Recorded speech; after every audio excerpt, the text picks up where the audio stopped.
2009 నుంచి 2014 దాకా కాంగ్రెస్ పార్టీదే. కాంగ్రెస్ పార్టీని వదిలి వెళ్ళడానికి ఆ రోజు ఎవరు కూడా నేను చెప్పిన మాట అందరూ కూడా విన్నారు.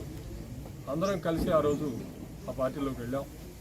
పార్టీలోకి వెళ్ళి మరి 2014 సంవత్సరంలో పోటీ చేయటం, ఆ తర్వాత మరలా 2019లో ఎన్నికల్లో ఎట్టి పరిస్థితుల్లో మనం విజయం సాధించాలా, జగన్మోహన్ రెడ్డి గారు ముఖ్యమంత్రి కావాలా, ఇక్కడి నుంచి మనం శాసనసభ్యుడిగా ఎన్నిక కావాలని చెప్పి నాతో పాటు ప్రతి ఒక్క కార్యకర్త కూడా చాలా కష్టపడ్డారు.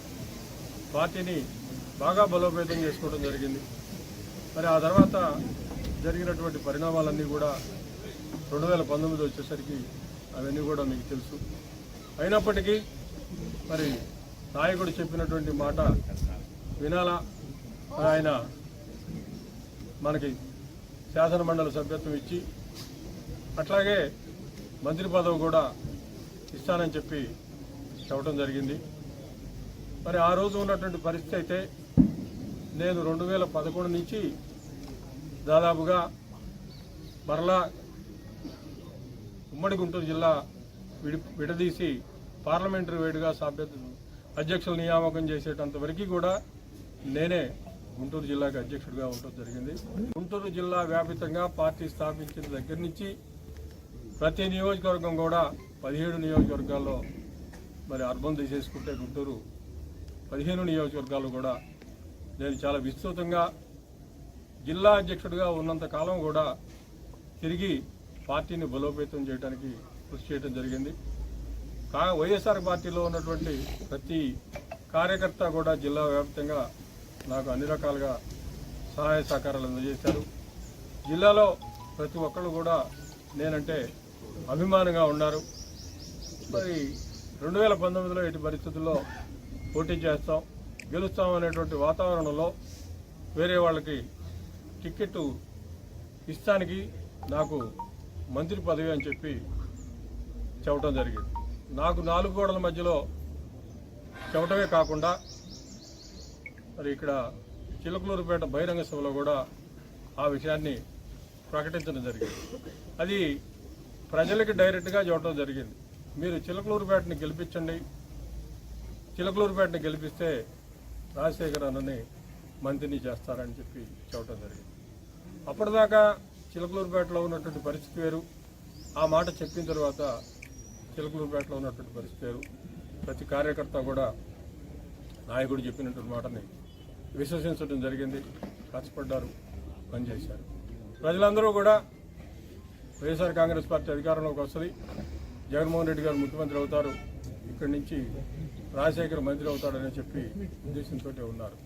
ఆ రోజు మంత్రి పదవి మరి టికెట్ వివరాలకందరూ కూడా మంత్రి పదవి ఇస్తారని చెప్పి ఎక్కడా ఆయన చెప్పలేదు. ఇక్కడే మంత్రి పదవి ఇస్తారని ఎందుకు చెప్పారు అంటే ఆ రోజు నాకు ఉన్నటువంటి పరిస్థితి, నేను ఉన్నటువంటి జిల్లాలో నాకు పదవినిచ్చా కానీ మరి అన్ని రకాలుగా 9 సంవత్సరాల పాటు పనిచేసింది ఇచ్చా కానీ ప్రజల్లో ఒక రకమైనటువంటి అభిమానం అయితే ఉంది.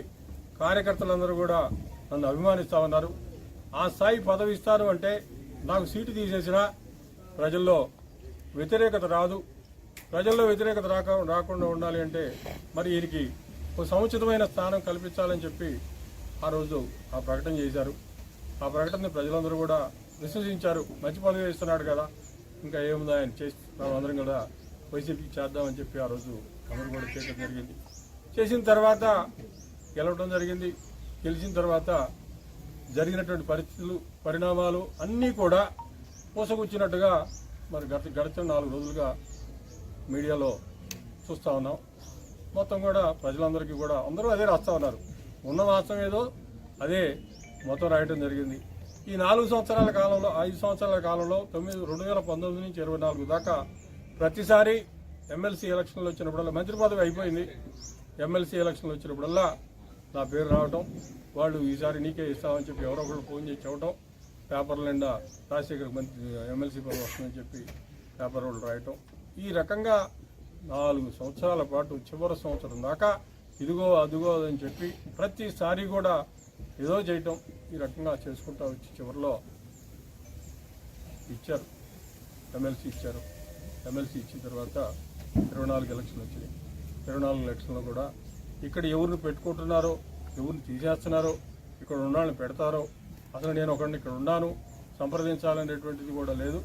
ఏది లేకపోయినా ఏదున్నా నేను మాత్రం ఎక్కడా కూడా ఏమీ ఎవరిని కూడా కామెంట్ చేయకుండా నా పని నేను చేసుకుంటూ వెళ్ళాను. అదే రకంగా ఎన్నికలు వచ్చినాయి, వాళ్ళకి సంబంధించినటువంటి వాళ్ళని వాళ్ళు పెట్టుకున్నారు. వాళ్ళు పెట్టుకున్న తర్వాత అంతా అయిపోయి ప్రకటించుకున్న తర్వాత, క్యాండిడేట్ కూడా ప్రకటించిన తర్వాత నన్ను పిలిచారు, అడిగారు పార్టీకి మరి ఈ రకంగా పనిచేయాలా, పలానాళ్ళకి ఇచ్చామని చెప్పారు. ఆ రోజు నన్ను అడిగినటువంటి పెద్దలకి నేను చాలా స్పష్టంగా చిలకలూరుపేటలో ఏం జరగబోతా ఉందో, మీరు ఇచ్చినటువంటి క్యాండిడేట్ల వల్ల ముందు ఒక ఆయనకి ఇచ్చారు, తర్వాత ఒక ఆయనకి ఇచ్చారు, ఏం జరగబోతా ఉందో నేను చాలా స్పష్టంగా చెప్పాను. నేను మాత్రం వాళ్ళు ఎక్కడికి పిలిస్తే అక్కడికి వస్తాను, పార్టీకి ఓట్లేమని చెబుతాను. వాళ్ళు నన్ను ఏ ఊరు పిలిచినా, ఏ నియోజకవర్గంలో ఏ గ్రామంలోకి పిలిచినా నేను వెళ్తాను, టౌన్లో పిలిచినా వెళ్తాను, ఎక్కడికి వెళ్తానని చెప్పి ఎక్కడికైనా వెళ్ళి పార్టీని గెలిపించమనే చెబుతాను. వాళ్ళు నన్ను ఈ రకంగా పిలిస్తే ఆ రకంగా వెళ్తాను అని చెప్పి ఆ రోజు స్పష్టంగా చేయడం జరిగింది. మరి రిజల్ట్స్ ఎట్లా ఉంటుంది అని కూడా అక్కడ పిలిచినట్టు పెద్దలు అడగడం జరిగింది. రిజల్ట్ ఎట్లా ఉంటుందో కూడా ముందుగానే, ఎందుకంటే చిలకలూరుపేట నియోజకవర్గంలో 40 సంవత్సరాల నుంచి మేము చూస్తూ ఉన్నాం నియోజకవర్గంలో పరిస్థితులు ఎట్లా ఉన్నాయి, ఎట్లా ఉంటే గెలుస్తారు, ఎట్లా ఉంటే ఓడిపోతారు అనేది కూడా మరి ఇన్ని సంవత్సరాలు రాజకీయాల్లో ఉన్నాం కాబట్టి ఒక అవగాహన ఉంటుంది. దాని ప్రకారమే నాకు ఉన్నటువంటి స్పష్టమైన అభిప్రాయాన్ని చాలా స్పష్టంగా ఆ రోజు పార్టీ పెద్దలకి తెలియటం జరిగింది. మరి రిజల్ట్స్ వచ్చినాయి. రిజల్ట్స్ వచ్చిన తర్వాత మీరు అందరూ కూడా చూశారు.